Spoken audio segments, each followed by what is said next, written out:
30 years ago, and here I am dating myself, I went to a boarding school in Swaziland, now called Eswatini, which was founded in the 1960s as part of the resistance to the apartheid government in South Africa. The school, named Waterford Kamhlaba, meaning one world in the native Siswati, had a multiracial and multi-religious ethos. It led many anti-apartheid activists, such as Mandela's, to send their children to the school as a refuge from the segregation and oppression of the apartheid government. The school was founded under the reign of King Sobhuza II, a much revered and even beloved monarch of Eswatini. Eswatini has always been an absolute monarchy. But even then, there existed some democratic structures within that system. For example, every year the king was required by tradition to meet with his people in an open air setting to hear their views and concerns. King Sobhuza II died just a few years before I arrived at Waterford. He was then replaced by his 18-year-old son, who was coronated as King Mswati III. So began a reign that descended into extravagance and opulence at the expense of the majority poor. According to a May 2022 statistical report by the World Food Programme, 69% of the Swazi population live below the poverty line, 25% of whom live in abject poverty, and approximately 26% of the population up between the ages of 15 and 49 are infected with the HIV virus. King Mswati's reign is now also known for being increasingly repressive against the demands of some of his people for more democratic institutions to be set up in the country. Eswatini is also the birthplace of my friend Tulani Maseko, a human rights lawyer and democracy activist known for his love of the Bible and what anti-apartheid activists and later president of South Africa, Nelson Mandela, stood for: freedom for his people. If there is one word that summarizes what Tulani stood for, it is commitment, a tireless commitment to seeing the liberation of his people and to the protection of human rights and human rights defenders across the African region. In 2017, I became the beneficiary of Tulani's benevolence. At the time, I was president of the Law Association of Zambia. In reprisal for speaking against the government's increasing penchant for flouting human rights and the rule of law, members of the ruling Patriotic Front threatened to dissolve the statute that created the Law Association of Zambia. At the height of these tensions, Tulani came to Zambia to meet with the Zambian government and to offer his solidarity to LAS under a mission from the International Commission of Jurists and the SADC Lawyers Association.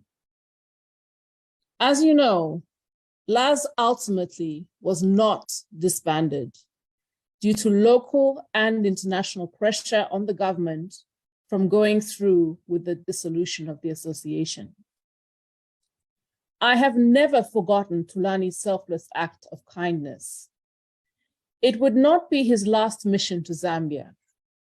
In December 2020, Laura Miti and Bonro Mwewa were arrested and detained in Livingstone for offering support to then activist Fumba Chama, who had equally been detained for holding a meeting in Livingstone to educate the youth on public accountability.